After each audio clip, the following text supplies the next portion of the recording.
मैं बहुत ही खूबसूरत थी और अभी अभी ताज़ा जवानी की दहलीज पर कदम रखा था। मैं मालिक के यहाँ काम करती थी।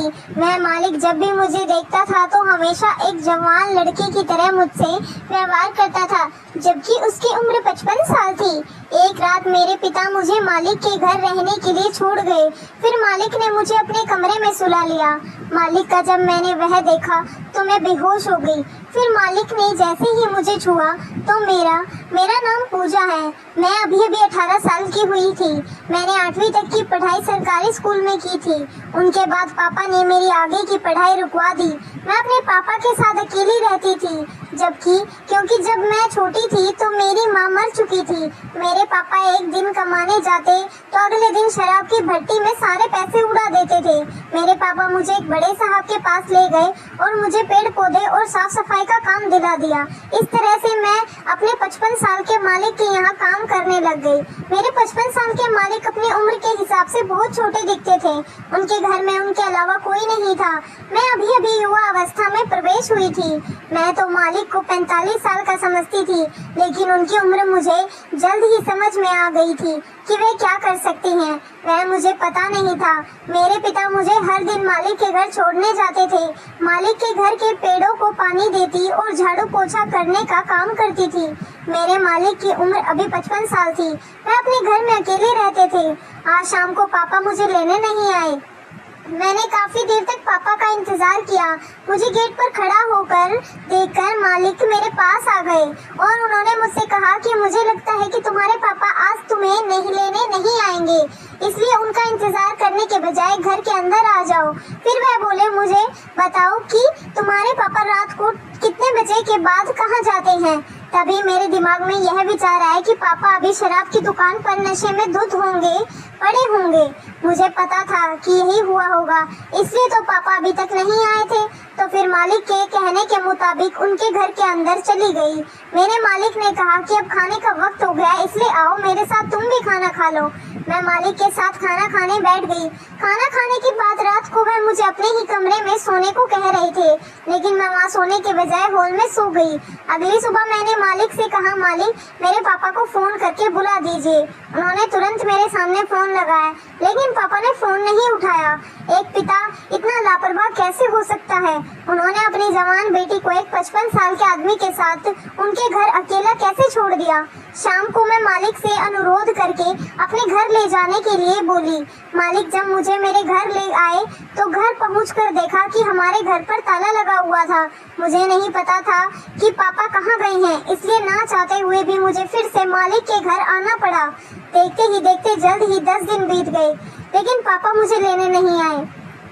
मेरे मालिक बहुत अच्छे थे। उन्होंने मुझे अपने घर में बहुत अच्छे से रखा। मेरे मालिक की पत्नी को कुछ साल पहले ही मौत हो गई थी, तब से वे अकेले ही रहते थे। एक दिन मालिक मुझे बाजार लेकर गई। उन्होंने मेरे लिए बहुत कपड़े खरीद लिए।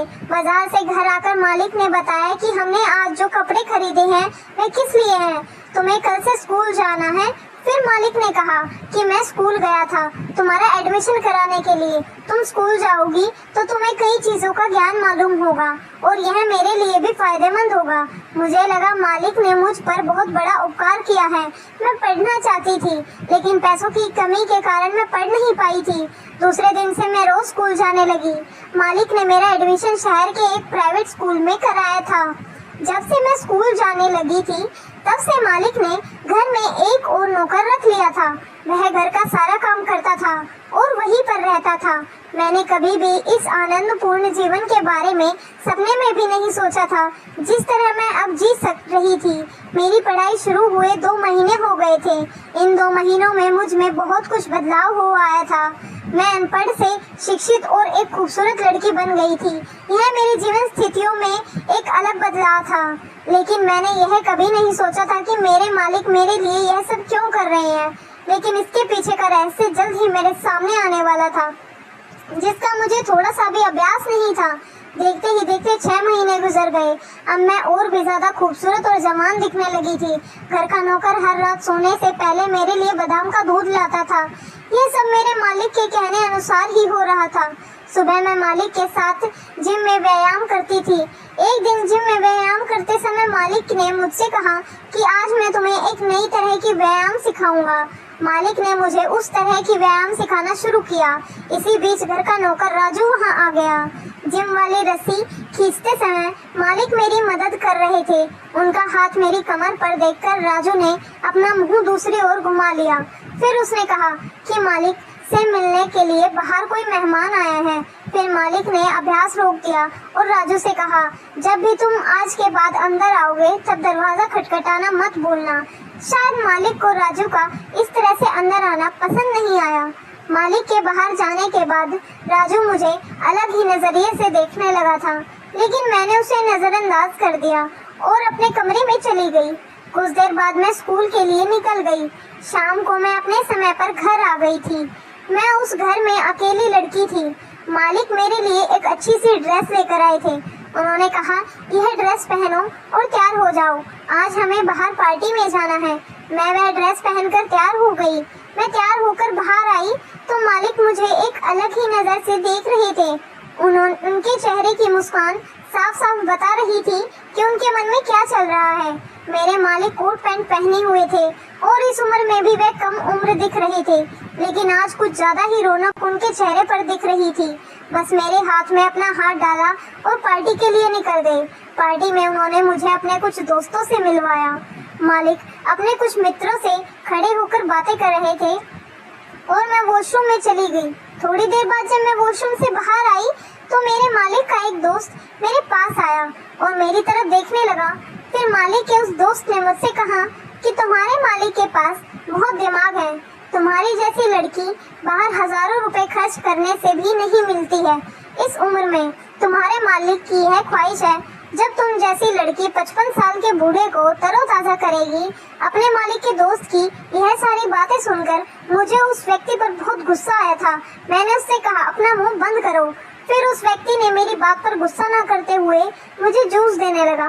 मैंने जूस लेने से इनकार कर दिया, लेकिन उसने सॉरी बोलते हुए दोबारा जूस दिया। फिर मैंने वह जूस का गिलास ले लिया और जूस पीने लगी। जूस पीने के बाद मुझे बहुत ही चक्कर आने लगे। मैं वहीं टेबल पर सिर रखकर सो गई। अगली सुबह जब मैं उठी तो मैंने खुद को मालिक के कमरे में देखा। मैंने अपने हाथ पर नाखून जैसी एक खरोच भी देखी थी। मैं उठकर बेड पर बैठ गई। फिर राजू मेरे कमरे में नाश्ता लेकर आया, जो कि पहले कभी भी ऐसा नहीं हुआ था। अभी भी मुझे शक भरी नजरों से देख रहा था। मैं उससे बात करने जा रही थी कि तभी मालिक मेरे कमरे में आ गए। उन्होंने मुझसे कहा, पूजा क्या तुम ठीक हो? तब मैंने उनसे कहा कि मेरा सर बहुत भारी हो गया है।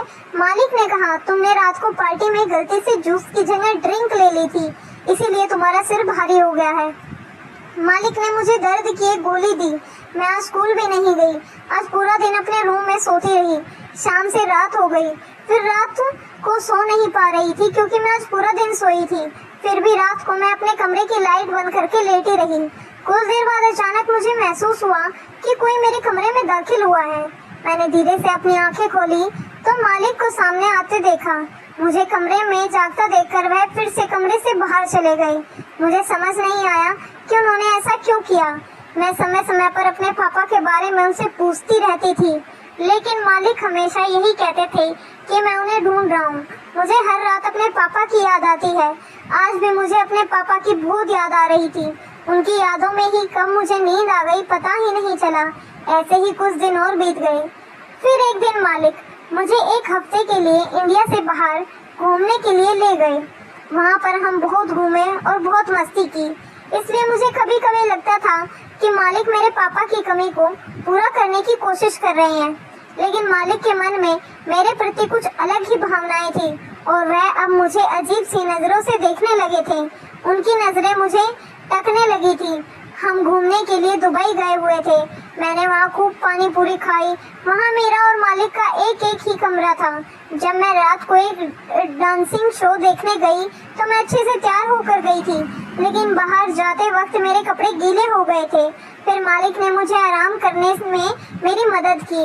उन्होंने कहा कि पूजा तुम बहुत खूबसूरत हो और मैं तुम्हें हमेशा खुश रखूंगा। मालिक की चिंता देखकर मुझे बहुत खुशी हुई। दुबई में एक हफ्ता कैसे बीत गया पता ही नहीं चला। जब हम घर वापस आए तो मैंने आते ही राजू को मिठाई का एक डब्बा दिया। राजू उस मिठाई के डब्बे से बहुत खुश हुआ था। आज रात भी मैंने मालिक को अपने कमरे में आते देखा। मुझे समझ में नहीं आ रहा था कि वह हर रात मेरे कमरे में क्यों आते हैं। अगले दिन जब मैं नाश्ते के लिए बैठी थी तब घर में राजू और मैं ही थे। मैं बहुत थका हुआ महसूस कर रही थी। मुझे देखकर राजू बोला, पूजा जी आप बहुत थकी हुई लग रही हैं। रात को मालिक आपके कमरे में आए थे इसलिए शायद आप थक गई होंगी। मैंने उससे कहा, तुम क्या कहना चाहते हो? मेरा इतना कहते ही राजू बोला, पूजा जी मुझे माफ करें, गलती से मेरे मुंह से यह शब्द निकल गया। मुझे लगा कि राजू मुझसे कुछ कहना चाहता है, इसलिए वह ऐसी बातें करता है जो मेरी समझ से बाहर होती थी। मैं उसकी बातों को नजरअंदाज करना ही बेहतर समझती थी। अगले दिन मैं स्कूल के लिए निकल गई। मैंने आज पूरा दिन स्कूल में बिताया। मैं अपने पापा के लिए ग्रीटिंग कार्ड बना रही थी क्योंकि आज मेरे पापा का जन्मदिन था। पापा की याद में आज मैंने ठीक से खाना भी नहीं खाया था, बीच में ही खाना छोड़ दिया था और मैं अपने कमरे में चली गई। पापा की याद में मुझे बहुत ही रोना आ रहा था। तभी मालिक मेरे कमरे में आए। वह मुझे रोता हुआ देखकर मुझसे पूछने लगे, क्या हुआ पूजा, तुम रो क्यों रही हो? मैंने कहा, मालिक मुझे पापा की बहुत याद आ रही है। आज उनका जन्मदिन है और मैंने उनके लिए एक ग्रीटिंग कार्ड भी बनाया है। ग्रीटिंग कार्ड देखकर मालिक मुझसे बोले, बहुत ही जल्द मैं तुम्हें तुम्हारे पापा के पास ले जाऊंगा। फिर मालिक ने बिना कुछ कहे मेरे आंसू पोंछे। थोड़ी देर बाद वह मेरे कमरे से बाहर चले गए। मैं आज पूरी रात सो नहीं पाई थी, इसलिए मैं उठकर कमरे से बाहर चली गई। फिर रसोई में जाकर थोड़ा पानी पिया। फिर मैंने रसोई की खिड़की से बाहर देखा तो वहाँ मैंने देखा कि मालिक अपने शरीर पर कंबल ओढ़े हुए किसी को पैसे की गड्डी दे रहे थे। मैं खिड़की के करीब गई और देखा तो पैसे लेने वाला व्यक्ति कोई और नहीं बल्कि मेरे पापा थे। लेकिन इतने पैसे क्यों ले रहे थे मुझे समझ नहीं आया। मालिक जानते थे कि मैं अपने पापा की याद में रोज रोती हूँ। वह मेरे पिता को मुझसे मिलने का कहकर उन्हें पैसे क्यों दे रहे थे? यह सब क्या चल रहा था मेरे पापा और मेरे मालिक के बीच? मुझे कुछ भी समझ नहीं आ रहा था। मैंने सोचा कि पापा को आवाज दूं, तभी पापा वहाँ से पैसे लेकर चले गए। मालिक भी घर की ओर आने लगे थे। मालिक के घर के अंदर आने से पहले मैं जल्दी सो गई। कुछ देर बाद मालिक घर के अंदर आ गए। फिर वह मेरे कमरे में आए। उस वक्त मैंने अपनी आंखें कसकर बंद कर ली। मालिक मेरे कमरे में आकर मेरे चेहरे पर हाथ फेरने लगे थे। थोड़ी देर मेरे शरीर को छूने के बाद जैसे ही वे कमरे से बाहर निकले मैं कांपने लगी। पिछले कुछ महीनों से मालिक मेरे साथ क्या कर रहे थे? वह मीठी मीठी बातें करके मुझसे अपने घर में क्यों रख रहे थे? अब मेरे सामने कई सवाल खड़े हो गए थे। मैं आज रात देर से सोई थी क्योंकि मैं रात को यही सब सोच रही थी। सुबह जब मैं उठी तो मेरा शरीर बुखार से तप रहा था। फिर मालिक ने डॉक्टर को घर बुलाया और घर पर ही मेरा चेकअप कराया। डॉक्टर ने मुझे कुछ दवाइयाँ दी और चले गए। मालिक आज ऑफिस नहीं गए थे और वह सारा दिन मेरे ख्याल रखते हुए रहे। उन्होंने मुझसे कहा, तुम इस तरह बीमार कैसे हो सकती हो? तुम्हें मेरे लिए जल्दी अच्छा होना पड़ेगा। मालिक की ऐसी बातें सुनकर मैं बहुत हैरान हुई थी। आखिर उनका कहने का मतलब क्या था? फिर 4 दिनों बाद मुझे बेहतर महसूस होने लगा। मैं पापा और मालिक को रात में मिलते देखी थी। मैंने मालिक से इस बारे में अभी तक कुछ नहीं पूछा था क्योंकि मैं उनकी असली सच्चाई जानना चाहती थी। पिछले कुछ दिनों से मेरी रातों की नींद हराम हो गई थी और हर सुबह मुझे थकान महसूस होती थी। मैं आज रात को जब सोई थी तो हमेशा की तरह आज भी आधी रात को मेरे कमरे का दरवाजा खुला। कमरे में धीमी रोशनी जल रही थी, बाकी सब तरफ अंधेरा था। दरवाजा खुला और फिर से बंद हो गया था। कुछ ही पल में मुझे लगा कि कोई मेरे बगल में सो रहा है। अचानक मुझे मेरे अपने शरीर पर एक हाथ रंगत हुआ महसूस हुआ। धीरे धीरे हदें पार हो रही थी। फिर उसने मेरे वजूद को दबोचना शुरू कर दिया। तभी मेरी आंख खुल गई और जल्दी से उठकर मैंने कमरे की लाइट जला दी। फिर मैंने राजू को अपने बिस्तर पर लेटा हुआ देखा। गुस्से से मैंने उससे पूछा, तुम मेरे साथ क्या कर रहे थे? मेरे इतने कहते ही राजू छोड़ गया। फिर मैंने उससे कहा, मैं तुम्हारी यह हरकत मालिक को बताऊंगी। मेरा इतना कहते ही राजू के मुंह से निकल गया, तुम हर रात खुशी खुशी अपने मालिक के साथ रात बिताती हो, अगर तुम एक रात मेरे साथ बिता लोगी तो क्या हो जाएगा। उसका इतना कहते ही मैंने उससे कहा, तुम यह क्या बात कर रहे हो।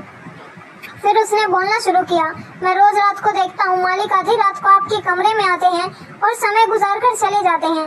मैं सब कुछ समझता हूँ, मैं जानता हूँ कि तुम भी मालिक की एक नौकरानी हो और एक नौकरानी पर ऐसी दया कोई नहीं करता। तुम्हारी खूबसूरती का फायदा उठाया है मालिक ने। तुम उस बूढ़े आदमी के लिए एक अच्छी दिल बहलाने वाली गुड़िया हो। उसका अपने शब्दों पर कोई नियंत्रण नहीं था। उस समय मैंने भी अपने हाथ का नियंत्रण खो दिया था। मैंने राजू के कान के नीचे एक जोरदार थप्पड़ मारते हुए उसे अपने कमरे से बाहर निकाल दिया। राजू की बातों से मुझे मालिक की भावनाएं समझ आने लगी थी। अब मालिक को करीब लाने का समय आ गया था। जो पर्दे के पीछे हो रहा था वह अब सामने से होना था। अगली रात में बिस्तर पर जाने से पहले नहाई।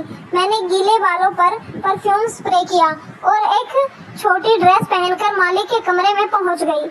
उनके कमरे में हर तरफ अंधेरा था।